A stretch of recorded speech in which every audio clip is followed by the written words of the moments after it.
C'est quand même important de montrer qu'on est là aussi et qu'il y a des enjeux derrière tout ça et ça nous concerne de plein fouet, quoi. C'est intéressant de voir comment chacun, avec son côté personnel, s'implique là-dedans et on a les mêmes envies, les mêmes objectifs et tout ça. Pour moi, on n'a pas assez notre place là dans ce qui se passe maintenant dans le monde. Je veux dire, demain, ce sera nous à la place des gens qui prennent les décisions de maintenant. Donc pour moi, ils devraient d'abord nous écouter, nous, avant de donner leur point de vue. Et je trouve que la jeunesse, elle est vachement dynamique et on a plein d'idées. Il fallait absolument qu'on vienne tous là. Malgré tout ce qui se passe, il fallait qu'on soit là, montrer que les jeunes sont là. Nous, les futurs bâtisseurs du monde. Alors moi, en tant qu'étudiante de 20 ans, j'ai l'impression qu'on peut construire le monde de demain, aider à beaucoup de choses, que ce soit le climat, la société, l'économie, quoi que ce soit. Parce que j'ai cette espèce d'esprit de jeunesse qui me dit vas-y, je peux y aller. Et, on a envie de montrer aussi qu'on est capable. Le fait que les différentes cultures se rencontrent et les différents avis se titillent.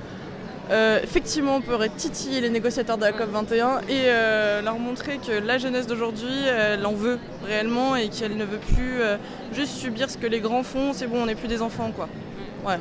Moi, j'ai ce sentiment-là. C'est bon, on n'est plus des enfants, on a envie de faire quelque chose. Nous sommes deux Guinéens qui sont venus, deux Guinéens de l'association Protection et Gestion de l'Environnement. Ils sont venus, donc nous participons communément à la COI avec nos partenaires français Action Papillon.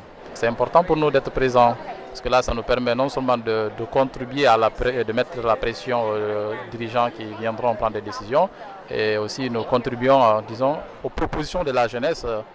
La jeunesse, quand même, a une responsabilité dedans. Donc, ils doivent vraiment montrer aux dirigeants qui sont intéressés par l'environnement, parce que l'environnement, c'est leur avenir. Changement climatique, d'abord, on dit que le changement climatique n'a pas de frontières. Donc, c'est les jeunes du monde entier qui sont concernés. Et c'est les jeunes du monde entier qui sont regroupés ici, vraiment pour faire des propositions, rencontrer d'autres jeunes, échanger avec eux. Voilà, parler sur d'autres projets, sur l'environnement, comment ils font ces œuvres. Voilà, nous sommes là pour apprendre et échanger avec eux les connaissances que nous avons. En tant que jeunes, nous voulions participer à ce grand événement pour apporter notre contribution et aider aux réflexions et aux actions qui pourraient être mises en œuvre. Ils vont arriver déjà à la COP21 avec un programme d'action, un objectif, mais pour atteindre ces objectifs, il faut impliquer la société civile et nous en Algérie, 70% de la population, c'est des jeunes qui ont entre 25 ans et 30 ans. Donc s'ils veulent concrétiser leurs ambitions de réduire au moins donc, le premier objectif de 7%, donc, il faudra assurément compter sur la contribution des jeunes. C'est la génération dans laquelle il faut investir. Et bien sûr, les jeunes innovent et donc tout ce qui est nouvelles technologies, tout ce qui est le monde de la recherche, c'est pour aller vers des solutions qui pourraient aider à limiter et à réduire les impacts du changement climatique. L'accueil pour nous, c'est un espace de débat, d'échange. Voilà, ça nous permet de montrer notre message, de discuter avec des gens, de créer un réseau aussi. Par rapport à ça, c'est super intéressant. Il y a plein de discours sur les inégalités, sur le gaspillage des ressources, sur l'accaparement des richesses et de la terre, par exemple, qui sont posés ici. Et donc voilà, nous on essaie de dire ouais, on peut aller un peu plus loin, on peut dire oui, c'est le capitalisme et que oui, on a envie de réfléchir au-delà, qu'il y a plein d'alternatives qui ont existé et qui existent actuellement et qui vont exister dans le futur. Et puis je trouve aussi que c'est un modèle qui est plus libre, moins institutionnalisé que la COP en elle-même, qui est vraiment les gouvernements, les lobbyistes, les multinationales, et que là c'est un mouvement qui est un peu plus citoyen, on va dire. Et que c'est là que c'est intéressant et qu'il faut aussi que les alternatives et que les remises en question, elles viennent de la base. Parce que c'est la base qui doit choisir démocratiquement quel modèle elle veut, comment elle veut se développer, comment elle veut développer son modèle économique. Voilà, pour faire un changement et puis pour essayer de faire que le monde de demain soit meilleur que celui d'aujourd'hui. Et je pense qu'il y a un potentiel de cette génération de se rendre compte, on est face à un problème. Le capitalisme est en train de pécloter, la croissance économique est en berne, il y a de plus en plus de catastrophes, de plus en plus d'inégalités. Donc voilà, il y a un moment où les gens, la population et les jeunes notamment vont dire non, c'est assez. Et ça commence d'ailleurs. Et d'ailleurs, il y a plein de mobilisations en marge de cette COP21 qui en sont la preuve. Du coup, oui, on pense que notre génération, la génération d'aujourd'hui, a un potentiel, on va dire, de mobilisation, de changement, de lutte très important. Pour nous, c'est très important. Un événement comme la COI, c'est rempli de jeunes qui ont envie de changer les choses, qui ont vraiment envie d'agir.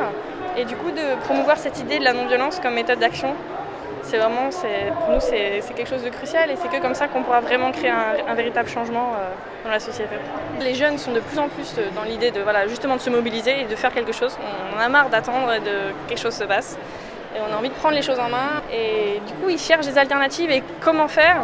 Et quand on leur propose ces outils d'action non violente, en général ça plaît énormément et ça mobilise les gens. Ils ont envie, ils se disent bah voilà, ça c'est un truc que je peux faire parce que dans l'action non violente, ce qu'on dit c'est qu'il y a de la place pour tout le monde. Il y a ceux qui sont prêts à aller s'enchaîner devant une centrale nucléaire, et il y a aussi ceux qui sont juste là. Il y a plein de rôles en fait. Il y a aussi le rôle de l'ange gardien, du soutien juridique. Voilà. Si déjà entre des actions violentes et des actions non violentes, on voit bien les actions non violentes ne peuvent pas gagner l'adhésion du public. Donc la lutte ne sera jamais reprise et il n'y a qu'une lutte soutenue par vraiment la majorité des gens qui peut aboutir à un changement.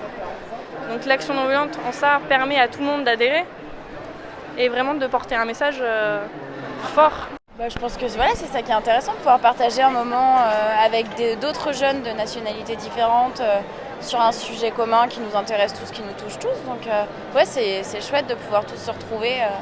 Puis de voir qu'il y a des gens qui viennent d'Australie, du Canada, et puis nous on vient pas très loin finalement, mais c'est vachement, c'est impressionnant de voir toutes les nationalités qu'il y a aujourd'hui là. On voit bien qu'on est tous concernés, et puis pour nous c'est l'occasion de voir plein de petites initiatives qui se mettent en place, et puis se renseigner sur ce qu'il y a. Les jeunes ont vraiment un grand devoir pour sensibiliser toute la population, pour faire face au changement climatique, pour combattre le changement climatique. Pour moi, c'est vraiment une opportunité de faire connaître mon projet, de faire connaître que moi aussi j'ai une solution pour faire face au changement climatique. J'ai créé ce projet pour favoriser l'autonomisation économique des jeunes filles à Madagascar. Parmi nos activités, on renforce la capacité des jeunes filles à fabriquer elles-mêmes leur propre serviette hygiénique lavable qui fait face au changement climatique à Madagascar. C'est lavable et biodégradable. Il n'y a pas de matière plastique ni de matière chimique.